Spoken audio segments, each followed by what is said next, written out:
Hello বন্ধুরা, little জাহ্নবীর পক্ষ থেকে আপনাদের সবাইকে স্বাগত। শুভ মহালয়া। আর আপনাদের মহালয়া কেমন কাটলো অবশ্যই জানাবেন। আমরা সকালবেলা ভোরবেলা একদম আমি আর মা মিলে দুজনেই গঙ্গার ঘাটে গেছিলাম স্নান করার জন্য। প্রত্যেকবারে মহালয়ার সময় আমরা সকলে আমি মা বিশেষ করে দুজনে মিলে স্নান করার জন্য যাই। আর দেখতেই পাচ্ছেন কিভাবে ভিড় হয়েছিল। অত ভোরবেলা তো ভালো ভিড় হয়েছিল। এবারে গুমোট গরম একটা ছিল, মেঘলা ওয়েদার ছিল, সেহেতু ভোরবেলা চান করে একটা ঝুরঝুরে ভাব অনুভব করেছি।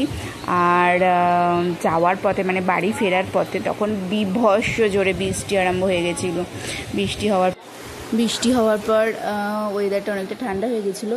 আর আপনারা অবশ্যই জানাবেন আপনাদের মহালয়া কেমন কাটলো। আশা করছি সকলের ভালো কেটেছে। দেখুন আমাদের এটা ত্রিবেণী ঘাট, ত্রিবেণী গঙ্গার ঘাট। বহুত পুরনো ঘাট আর বহুত কথা এর সাথে জড়িয়ে রয়েছে, অনেক গল্প জড়িয়ে রয়েছে, বিশেষ মাহাত্ম্য রয়েছে এই ঘাটের। বহুত দূর দূর থেকে মানুষ আসে এখানে স্নান করার জন্য, অনেক তীর্থযাত্রীরা আসে। একটা বহু পুরনো গল্প, ঐতিহাসিক জিনিস সব জড়িয়ে এই ঘাটের সাথে। আমাদের এখানে দুখানা মেন ঘাট আছে, আমরা বিশেষ করে এই ঘাটটাই চান করি।